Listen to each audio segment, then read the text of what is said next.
I am Sunrise Solutions. That's what I told my daughter after 5 long years of paying her mortgage in silence while she called me a worthless burden behind my back. The look on her face when I said those words was something I'll never forget. Her voice cracked as she sputtered, "That's not possible." But it was. And suddenly, all those years of sacrifice meant something because the truth finally had its day. I never thought my undoing would begin with a text message at 11:42 p.m. on a Tuesday night. "Grandma, I'm sorry, but you need to see this." That's all it said. No warning, no context, just a message from my grandson, Tyler, and a video file attached. I didn't expect the room to go silent the moment I hit play. I didn't expect to hear my daughter's voice, Vivian, my only child, dripping with contempt, calling me a worthless burden. She sat in her perfectly curated kitchen in Scottsdale, a wine glass dangling from her manicured fingers, laughing like my existence was an inconvenience. After everything we do for her, she barely helps with anything, she said, while her husband, Craig, nodded with that smug little grin he wears when he thinks he's being clever. "She owes us," he added. "My granddaughter, Melissa, didn't say a word. She just nodded along, her silence cutting just as deep. I watched it. Then I watched it again, and again, 3 times, until something inside me snapped not with anger, but with clarity. They had no idea that the credit union they thought they were paying each month was actually me, that Sunrise Solutions, LLC, the company holding their mortgage, was mine, that for 5 years I had been transferring $3,000 out of my own retirement savings every single month to keep their heads above water. They thought they were heroes for scraping together $250 a month, never knowing I was quietly covering the remaining $3,000 so they could live in their custom Spanish colonial with the designer kitchen and the saltwater pool. $183,750. That's what I'd spent to keep them afloat, while they rolled their eyes behind my back and talked about me like I was a financial anchor dragging them down. But I didn't cry. Not that night. I didn't yell, didn't call, didn't throw the phone. I just sat there and let the truth settle in like desert dust. I remembered the night 5 years earlier when Vivian came to me, mascara streaked, hands trembling, on the verge of losing everything.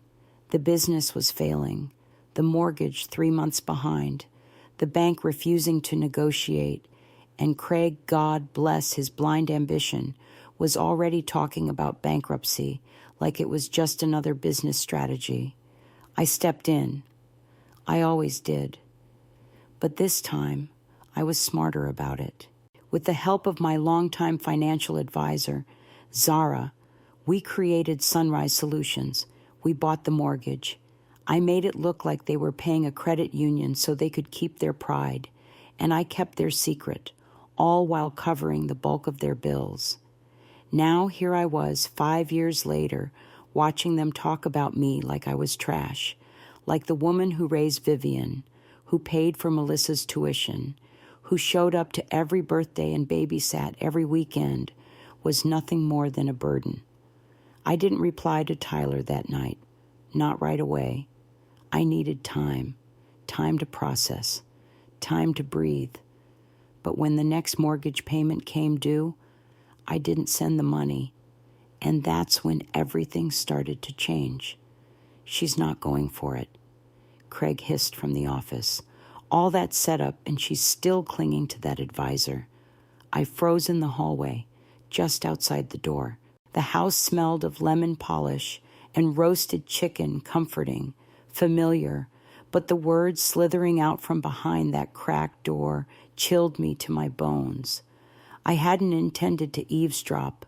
After all, it was my home, or at least it had been technically. I still owned it through my LLC, but when I left the kitchen for the bathroom and saw that office door ajar, something told me not to keep walking. Now I was rooted to the spot, my heart pounding, my breath shallow. They didn't know I was listening. They thought I was still out there in the living room, smiling politely, nibbling chocolate cake, playing the good clueless grandma. They were wrong. Connor's voice, slick and practiced, followed Craig's frustration like oil on water. Give it time. Elderly women usually take a few conversations before they loosen their grip on assets. Elderly. That word stung in a way I didn't expect. I was 76. Yes, but elderly. I taught myself Excel at 60. I'd traveled solo to New Zealand at 65. I still drove myself to water aerobics 3 mornings a week. The only one who ever needed babysitting was Craig, after one too many margaritas at Melissa's graduation party. But now, here they were, my daughter, my son-in-law, my own granddaughter, plotting how to steal the life I'd built. "We don't have time," Vivian snapped, her voice no longer the soft, syrupy tone she used at dinner. "The business is bleeding money, and the renovation costs were double what Craig estimated. And if she still won't budge," Melissa asked, "then we move to contingency," Connor said smoothly. "She's already showing signs of confusion. She forgot a doctor's appointment last week." "Right. She was 5 minutes late," Vivian muttered. "Doesn't matter. We'll document it. A pattern of forgetfulness. Poor financial choices. Arizona has a straightforward guardianship process." I pressed my back against the wall, my knees trembling. Guardianship. They weren't just trying to guilt me out of my beach condo. They were planning to declare me incompetent. That was the line. Over the years, I'd swallowed plenty. I'd ignored the eye rolls when I mentioned my pension. I'd let the passive-aggressive comments about my old-fashioned investments slide. I'd even let them believe their $1.250 monthly payment was enough to hold on to that 5-bedroom home in Scottsdale while I quietly covered the other $3,000 through Sunrise Solutions. But this was betrayal, so calculated, so cruel. It stripped the last remnants of illusion from my eyes. I backed away quietly and returned to the kitchen. My face arranged itself into practiced neutrality, the same mask I'd worn through thousands of parent conferences as a school principal. Vivian looked up and smiled. "There you are, Mom." We were just about to have coffee. I nodded and sat down, even as my mind raced ahead to what had to be done. No more excuses. No more hoping they'd change. This wasn't about family anymore. It was about survival. That night, I called Zara. She'd been my financial advisor for over 15 years. While Craig chased stock tips and cryptocurrencies, Zara had managed my portfolio with quiet brilliance and caution, growing it steadily, never risking more than I was willing to lose.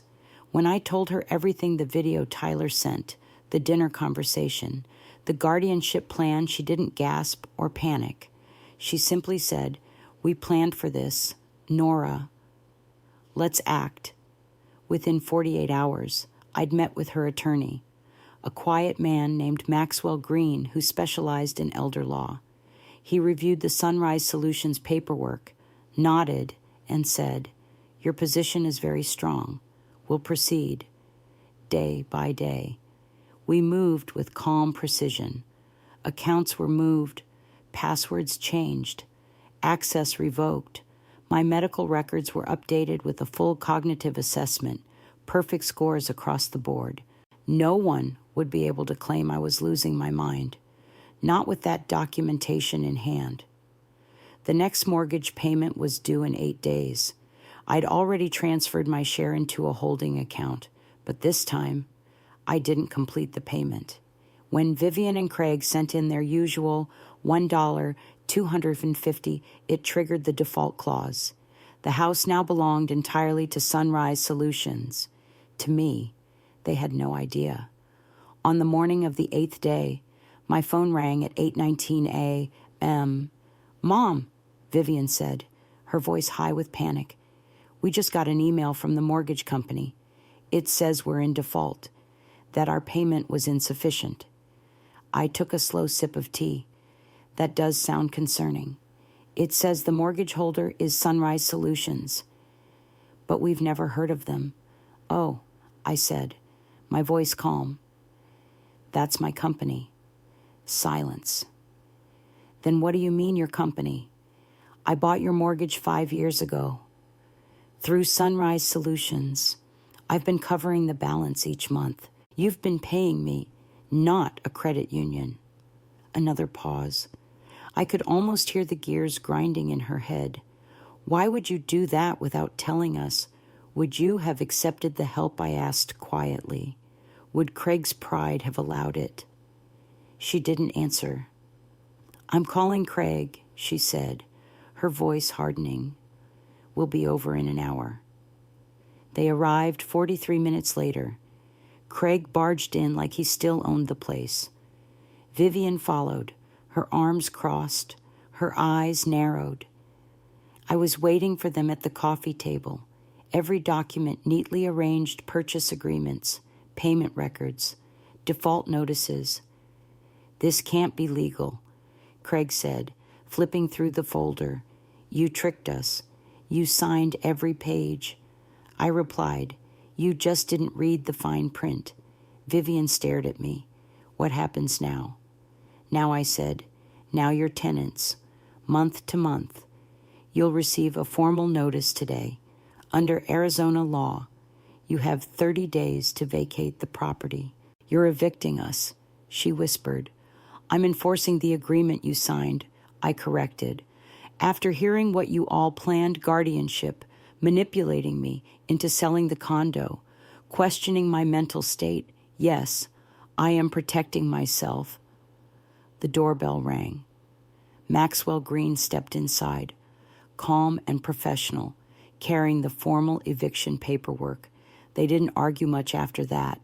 Their faces were pale. Craig's hands shook as he signed the receipt of notice. Vivian's mascara ran, but I didn't feel triumphant. I didn't feel angry. I just felt done. Done being used. Done being spoken about like I was furniture that needed moving. Done being the silent wallet behind their extravagant life. The reckoning had come not out of revenge, but out of necessity. I stood in my kitchen that night, hands wrapped around a mug of chamomile tea, and watched the sun bleed over the horizon. I'd spent a lifetime believing family meant sacrifice. But what they showed me, what they planned to do, wasn't love. It was greed. And now, finally, the burden had shifted. Not just the financial one, the emotional one, too. And for the first time in years, I felt light. I saved $1 million for my children's future, and they left me alone on my birthday to go celebrate with their stepmother. That sentence alone could break a mother's heart, but mine didn't break. That day it hardened under the weight of decades of sacrifice, disappointment, and the cold truth that blood doesn't always mean loyalty. I had spent the last 30 years building a life after my divorce, raising 2 children on a single income, clipping coupons, working overtime at the community hospital, and saying no to myself so I could say yes to them. College paid for, first cars bought with my savings, down payments on their homes, you bet. I never remarried, never traveled much, never spent freely, not because I didn't want to, but because I believed my job wasn't done until they were safe and secure. I'd always been frugal, the kind of woman who reused aluminum foil and still washed Ziploc bags. But I was also smart with money, quietly, over the years.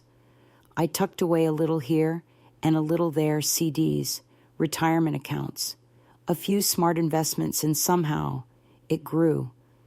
By the time I turned 70, I had over $1 million set aside, earmarked not for myself, but for them, for my children, for their future. My birthday was on a Saturday that year. I'd baked my own cake lemon, just the way I like it because I wanted the kitchen to smell like sunshine. I'd set the table, lit the scented candles, and pulled out the good china. I hadn't heard from either of them all week, but I figured they were planning a surprise. Silly. Maybe. But a mother always hopes. At 3:47 just as I was straightening the tablecloth for the third time, my phone buzzed. Hey, Mom. So sorry. We're in Santa Barbara for the weekend. Denise wanted to do something special for her birthday. Hope you have a good one, Denise.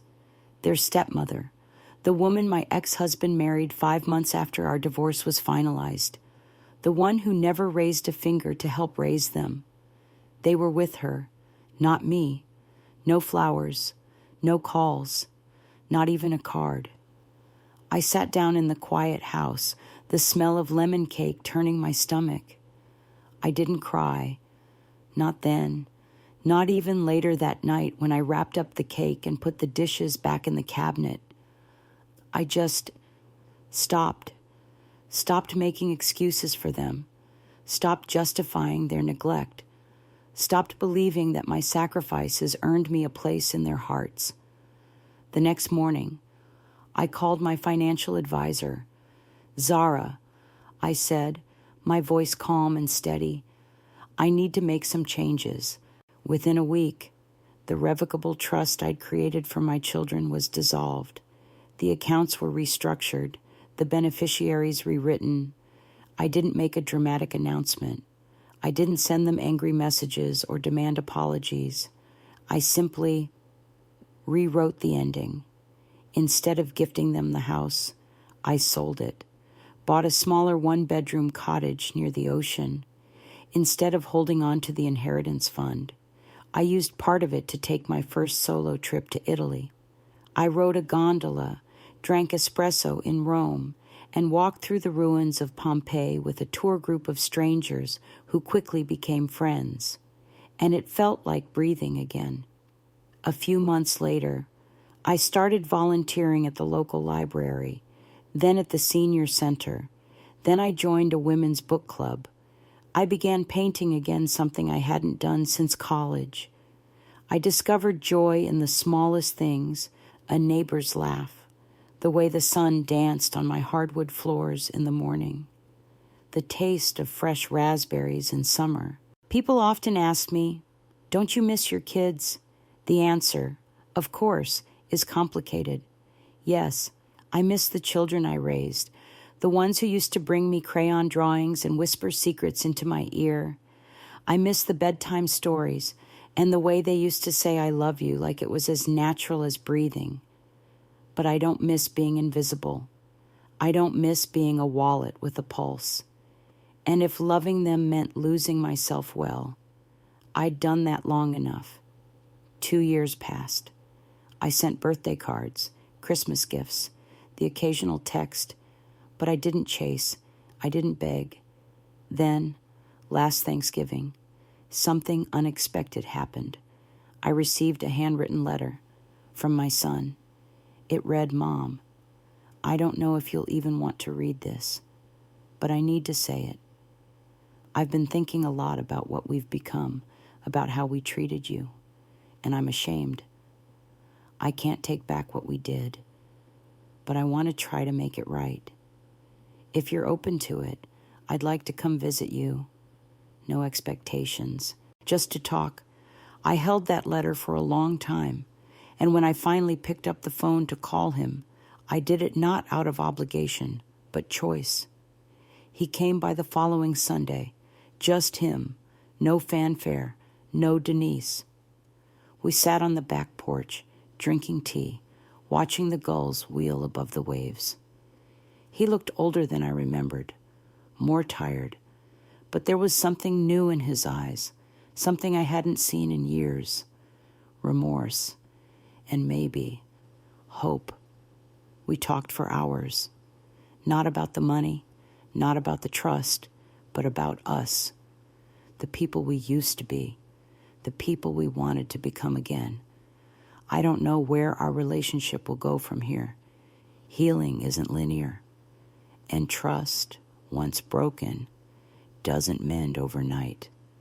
But that Sunday on the porch felt like spring after a long, hard winter. As for my daughter, she hasn't reached out. Not yet. And I'm learning that's okay too. Because the most important thing I've discovered in this new chapter of life is this: you don't owe people access to your heart just because they share your DNA. Love is a choice. So is peace. And sometimes the best gift you can give yourself is permission to walk away from what hurts, even if what hurts once called you mom. I know you're in Hawaii. Megan. That was the message I sent. Just one sentence. But it shattered the mask my daughter had worn so well. Within minutes, my phone lit up with her panicked calls. But by then, I was done pretending. Let me tell you how we got here. It was Christmas Eve, the kind of day that clings to memory like glitter soft lights, cinnamon on the stove, snow gently falling. I'd pulled out the decorations from the attic, laid out the cookies we always made together, and set the table with the holly-patterned plates Megan loved as a girl. This year was going to be different, I told myself. After my husband passed 2 winters ago, the holidays had turned hollow. But this time, Megan and her husband Mark were coming. They promised. My granddaughter Abby had even texted me about the gingerbread house she wanted to build with Grandma. I waited all day. At 5:17 p.m., my phone buzzed. It was Megan. Mom, I'm so sorry. Mark's mom took a turn for the worse. We're flying to Denver to be with her. I promise we'll FaceTime soon. Love you. I stood in the kitchen holding my phone, the pot roast starting to burn on the stove, the cranberry sauce untouched. She's sick, I whispered aloud. Of course, they need to be with her. And I believed it. I always believed Megan. She was my daughter, my only child. I didn't question. I didn't doubt. I just wrapped the cookies and sat by the fire, trying to keep my heart from splintering in the silence. But the next morning, I saw something I wasn't supposed to see. Abby, sweet Abby, had posted photos on social media. I only saw them because she forgot to restrict her story. The bright blue of the ocean, Megan in a sundress holding a mimosa, Mark shirtless by the infinity pool, Abby with a lei and a pineapple drink, captioned Hawaiian Christmas with the fam. I stared at the screen. My hands didn't shake. My heart didn't race. I just saw the truth, blinding and simple. They lied. There was no emergency, no sick mother-in-law, just sand, sun, and a vacation they didn't want to share with me. I don't know how long I sat there. Long enough for the fire to burn out, long enough for the morning light to spill across the floor and make the ornaments on the tree look absurd.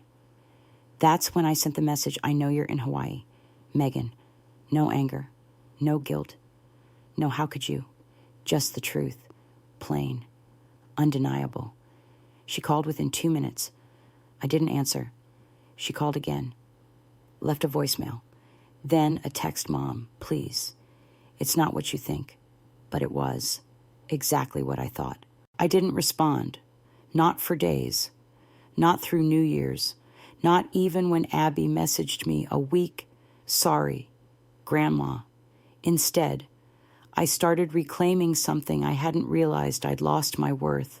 For years, I had been the dependable one, the babysitter, the dog sitter, the loan giver, the woman who canceled doctor's appointments because Megan needed help with Abby's school pickup, the woman who sat alone on holidays because traveling with a kid is just so hard right now.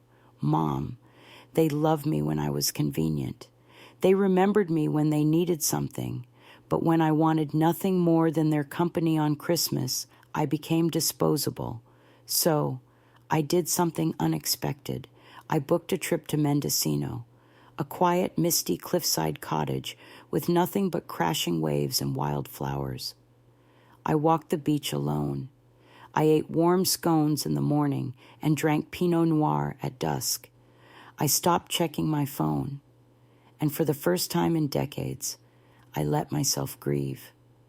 Not just for Christmas, not just for the lie, but for all the years I let myself be last. I came back stronger, more whole, and Megan, to her credit, didn't give up. She texted, called, even sent a handwritten letter. She said she was ashamed, that it was Mark's idea, that they didn't think I'd mind if they took one special family trip, that she regretted it the moment she hit send on that text about Denver. But lies are like glass. You can piece them back together, but the cracks will always show. 3 weeks later, she stood on my porch. I opened the door slowly. Her eyes were red. She held a little box in her hand. "Mom," she whispered, "can I come in?" We sat at the kitchen table. She handed me the box. It was the photo ornament Abby had made in school, our faces pasted on felt stars. "I messed up," she said. "Yes," I said softly. "You did. I was selfish. I didn't want to hurt you, but I didn't want to feel guilty about going. So I made up a story I thought you'd understand." "That's worse, isn't it?" I didn't answer. She kept talking about how easy it had been to assume I'd forgive her, about how it felt to see my message, about how Abby cried when I didn't answer her texts. "I don't know if I deserve your forgiveness," she said finally, "but I want to try to make it right."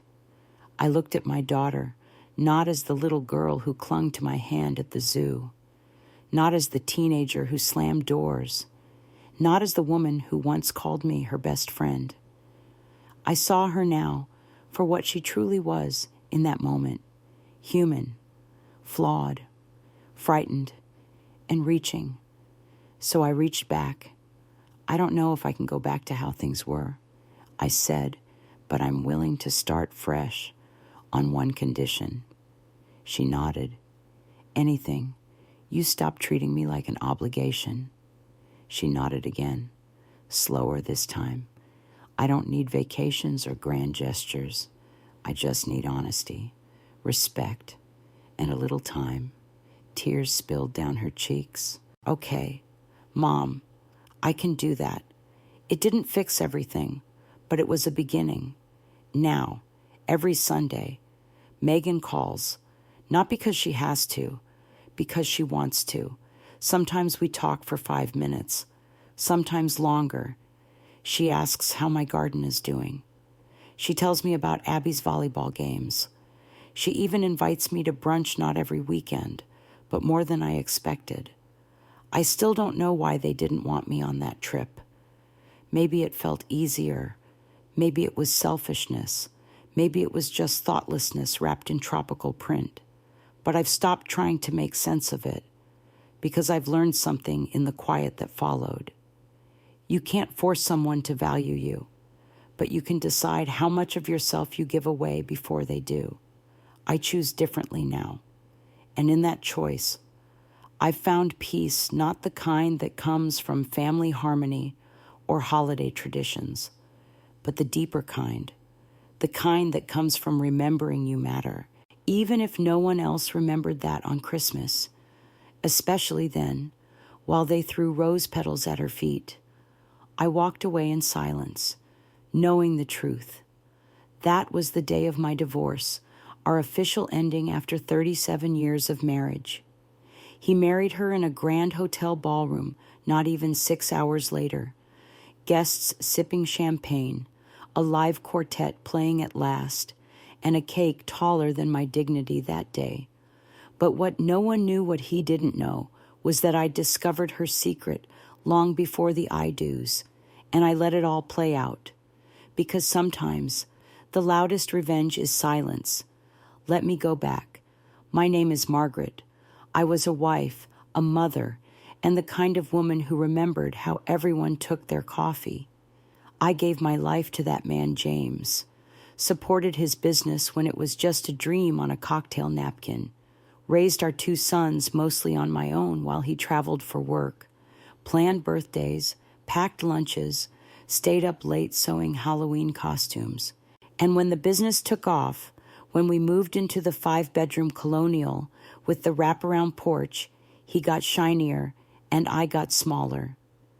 The first time I suspected something was off, it wasn't lipstick on a collar or a whisper on the phone. It was in how he stopped looking at me when I spoke, how he started wearing cologne to golf, how he canceled our anniversary dinner for a board meeting, but came home smelling like hotel soap. Then one afternoon, while sorting laundry, I accidentally pulled out a receipt from the dry cleaner. It was for a sequin dress size 4. I haven't been a size 4 since the Reagan administration. And the name at the top, Aubrey L. Madison. I didn't confront him, not right away. Instead, I got curious. I hired a private investigator, old school guy suspenders, silver hair, quiet voice. He brought me photos within the week, dinner dates, hotel entrances, hand-holding, kisses that didn't belong to a man, just mentoring a new consultant. The woman was young, mid-30s, maybe slick, pretty in that curated, filtered way Instagram loves, and clever enough to attach herself to James the moment the ink dried on our company's expansion deal. I cried. I won't lie, but only once. Then I got to work, because if he wanted a new life, I'd give it to him, just not the way he expected. I met with my lawyer, Sheila sharp as a tack, absolutely unafraid to go toe-to-toe with men like James. We went through the finances, slowly, carefully. Turns out, while James had been hiding Aubrey, he hadn't done much to hide the money, and I still had rights, lots of them. We filed for divorce quietly. On paper, it was irreconcilable differences. In truth, it was years of invisible erosion of being overlooked, undervalued, unheard. James barely blinked when he got served. Didn't even try to talk me out of it. I think he thought he'd finally won, that I'd just roll over and let him keep everything while he played house with his new prize. But I wasn't the woman he married anymore. I was the woman he forgot to see until it was too late. The day of our divorce hearing was gray and rainy. I wore navy. Not black because I wasn't mourning. I was releasing. He barely looked at me. She didn't come, but I knew she was waiting. The whole courtroom felt like a closing door, and I walked through it with my head held high. Then, that evening, the news spread like wildfire. He married her. The same day. They didn't wait, didn't pause, just went from courtroom to ballroom. And oh, they made it grand. Photos flooded social media her in a champagne-colored dress, holding a bouquet bigger than my kitchen table. My sons were there too, standing beside him, smiling, caught up in the sparkle of it all. Not one of them told me, not one invited me. They just erased me. I sat on the couch with a glass of wine that night, watching it all unfold on my phone. It felt surreal, like watching someone else's life, someone else's family. But I wasn't angry. I was awake. See, while they danced under chandeliers, I had something they didn't know about. 3 little envelopes, sealed, each with a name written in my hand. One for James, one for each of our sons. Each envelope contained a letter, and inside each letter, the truth, photos, dates, financial transfers, a full report on Aubrey's past, including the lawsuit she'd settled 2 years ago with a former employer for inappropriate workplace relationships, not to mention the money she borrowed from James's company accounts. Quietly, over several months. to start a wellness brand that never materialized. I mailed them the next morning. No return address, no drama, just truth. And then I disappeared. I cashed out my share of the business, bought a cabin up north, near the lake where my sister lives, painted the walls a soft sage green, bought used furniture, a new pair of hiking boots, and for the first time in my life, an easel and paint set. I started walking every morning, learning to cook again for one. Not an army. I volunteered at the library. I even took a class on local history at the community college. It was quiet, peaceful, mine. It took 3 weeks for the fallout to reach me. James tried calling. I didn't answer. Left voicemails full of half-truths and trembling apologies. One son emailed, said he didn't know, that he couldn't believe it. The other sent a letter more sincere. He said he was sorry, that he missed me, that he wanted to visit. I didn't reply right away, because forgiveness isn't a light switch. It's a door you only open when you're ready. 6 months passed before I saw either of them. The older one came first, alone. We talked, we cried. We started slowly, building something real, something that wasn't built on performance and pressure. The younger came later, more cautious, still tangled in his father's shadow, but he apologized, genuinely. And I left space for him, too. As for James, he called one last time. I answered that one. I was wrong. He said, I see that now. I know. I said, but I've moved on. And I had. Fully. Completely. Finally. Because sometimes strength doesn't come from confrontation. It comes from walking away with the truth in your pocket and your head held high. Let them throw their petals. Let them toast champagne. Let them pose in filtered sunlight. I've got something they can't fake, peace. I left my cancer report out on the table, and they pretended not to see it. That moment told me more about my family than any fight, any birthday forgotten, or any whispered comment ever had. I wasn't expecting tears or drama, but I wasn't expecting silence either. Let me back up. I'm Elaine, 68 years old, retired librarian, watercolor hobbyist, and, until recently, the unpaid maid, babysitter, and emergency contact for my son and his family. I spent years of my life helping them get on their feet, paid part of their down payment when they bought their first house, took care of my grandkids every afternoon while my daughter-in-law pursued her business goals, cooked dinners, folded laundry, smiled through complaints, and always put myself last. I didn't resent it at first. That's what mothers do, right? We give, and we hope they'll notice. We sacrifice, and we pray they'll remember. But they didn't. They only noticed when I stopped. Last October, I found a lump. I didn't panic. I scheduled an appointment, went through the scans, and waited. I didn't tell anyone, didn't want to worry them, didn't want to be dramatic. But when the envelope came, I opened it alone. Invasive ductal carcinoma, left breast, stage 2. I remember sitting in my kitchen, the paper shaking in my hands. The air felt heavy, thick. I wanted someone to say something comforting. I wanted anyone to notice the shift in the world I was now navigating. So I left the report right there on the table. My son, Luke, and his wife came over that evening with the grandkids. Dinner as usual.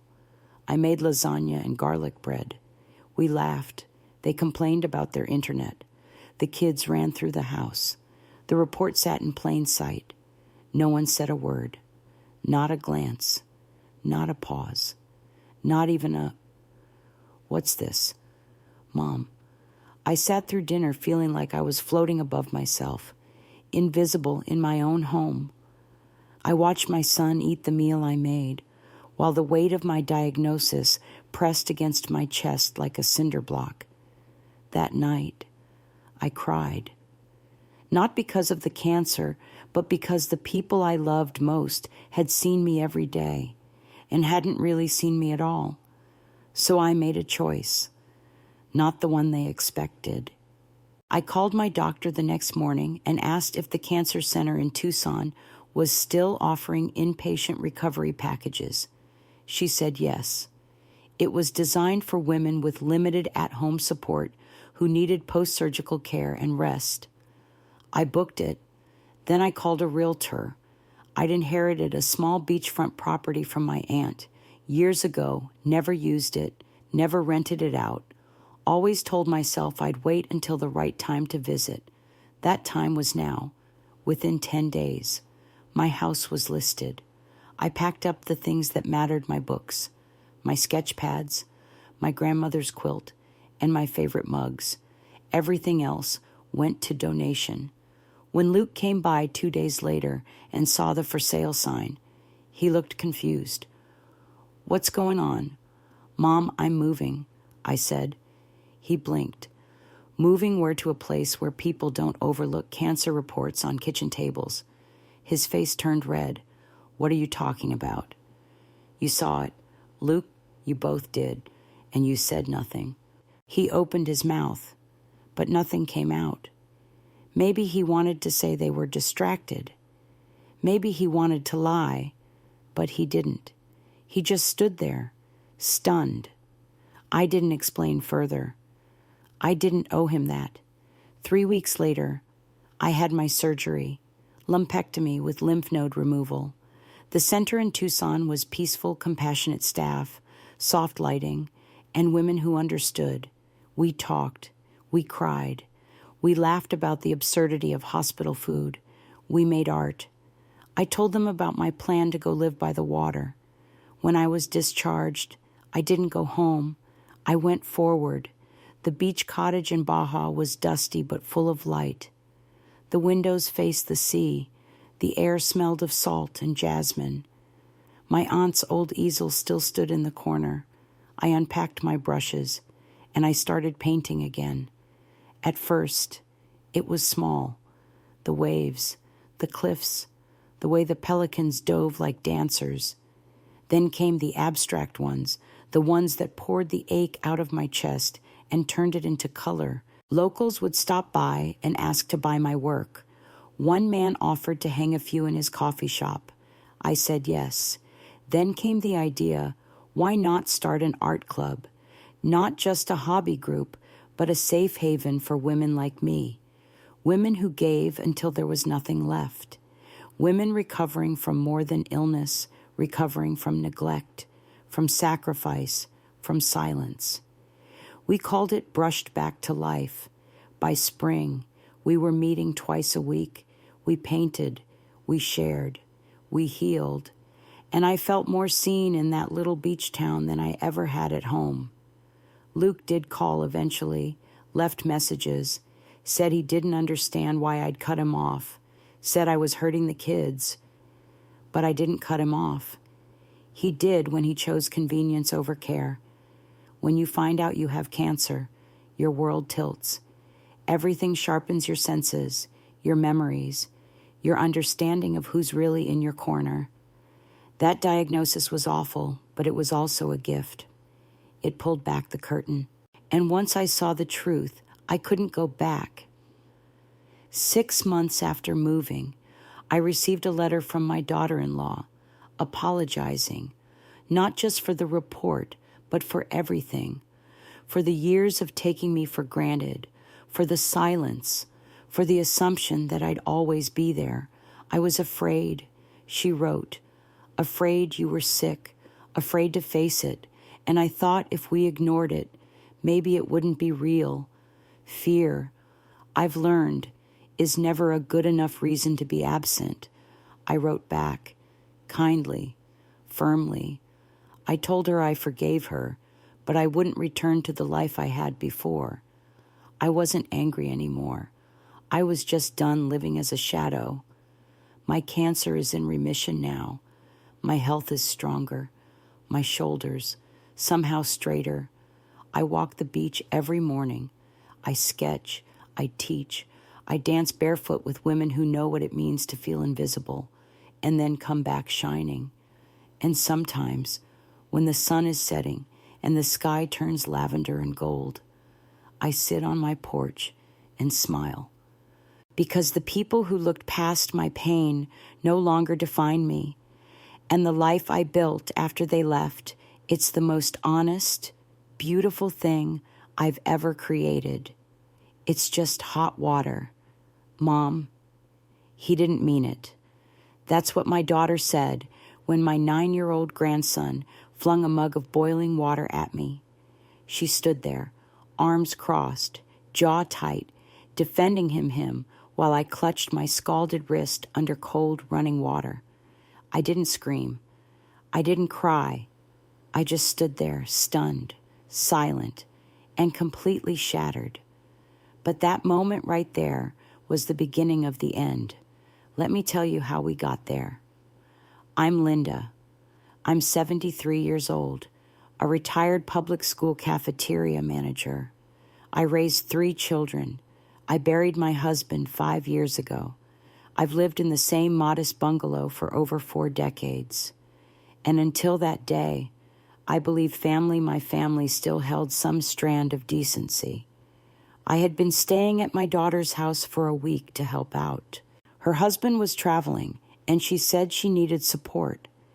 What that actually meant was full-time babysitting, cooking, cleaning, laundry, carpool, grocery runs, and staying invisible while she worked from her home office like some kind of Silicon Valley queen. The kids, 2 boys, 9 and 11, barely acknowledged me unless they were asking for food or Wi-Fi passwords. I chalked it up to age, entitlement, temporary stress, until it wasn't. That Thursday afternoon, I'd made hot cocoa from scratch, not the powdered mix, the real deal, the kind I used to make for my kids after snowy school days. I'd just finished pouring 2 mugs when the younger one, Mason, walked into the kitchen demanding a snack. "Cocoa's on the counter, sweetheart," I said, smiling. He stomped over, sniffed it, and then without warning grabbed the mug and hurled it at me. Boiling liquid splashed across my arm, my blouse, the floor. The pain came fast, white hot, searing. I dropped the second mug, glass shattering. I gasped. I could barely speak. And Mason, he laughed. That laugh, that cruel little smirk, broke something in me I didn't know was fragile. I ran cold water over my wrist, biting down hard just to keep the tears in. My daughter, Emily, finally emerged from her office, barefoot, holding her phone. What happened, I told her. Voice shaking, she looked at Mason, then at me, and then came the line I will never forget. "It's just hot water. Mom, he didn't mean it. No apology, no accountability. No, are you okay? Just blame, redirected, just more excuses, just silence where compassion should have lived." I left. I didn't pack a bag. I didn't wait for her to ask me to stay. I called a cab from the driveway while holding a cold, wet dish towel to my blistering skin. I rode home in silence, trembling more from heartbreak than pain. When I got home, I didn't collapse. I didn't wallow. I opened my laptop, and I told the truth. I started typing every detail, every wound, physical and emotional. I didn't name names. I didn't spew hate. I just laid it all out, sentence by sentence.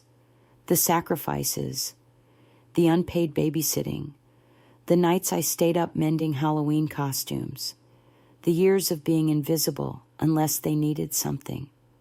Then I clicked post. I wasn't prepared for what happened next. My story went viral. Hundreds, then thousands, then tens of thousands of people, mostly women, mostly mothers and grandmothers, commented, shared, cried.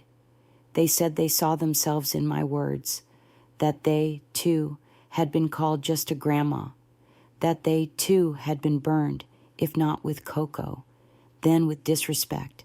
It was like a dam broke.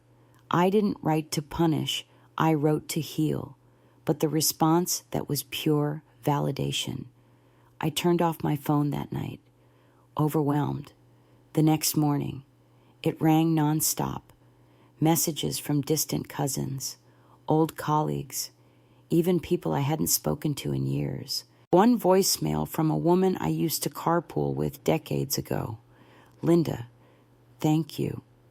You said everything we've all been too afraid to say. Emily finally texted 3 days later. I can't believe you aired our private family business online. No apology, no accountability, just blame again. I didn't respond. Instead, I took a long look at my life, the routines, the silence, the shrinking of myself to fit into their world, and I decided to expand. I joined a local storytelling group for older women, started going to art therapy once a week. I even created a blog, Not Just Grandma, where women could submit their stories, anonymously or not. Within a month, it had over 50,000 subscribers. I never expected to become a voice for anyone but myself, but somehow, telling my truth gave others permission to do the same. And the best part, it helped me forgive not them, but myself, for staying too long, for letting the disrespect fester, for teaching my children, by my silence, that I would always be there, no matter how they treated me. That lesson ends now. One evening, I got an email from a college professor in Vermont who teaches a course on intergenerational narratives. She asked if she could include my post in her reading list.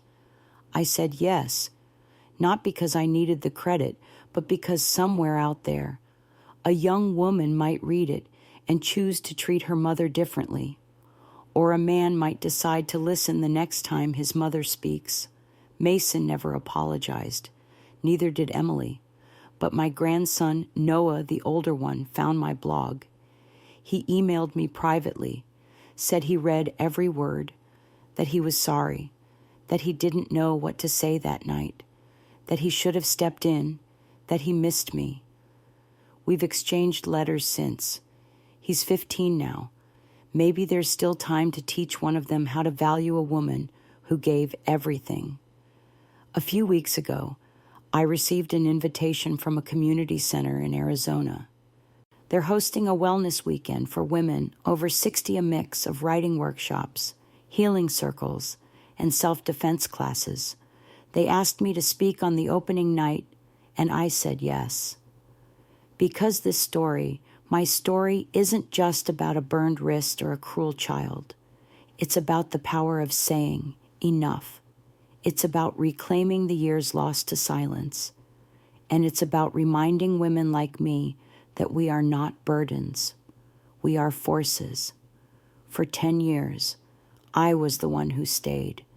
Through hospital nights and quiet mornings, I took care of my mother-in-law while her own children rarely visited. I made her tea when she couldn't stand. I read to her when her eyesight failed. I fed her when her hands shook too much to hold a spoon. When she passed, I cried like I lost my own mother, but the grief turned cold fast. Just 3 days after the funeral, her children came in like a storm.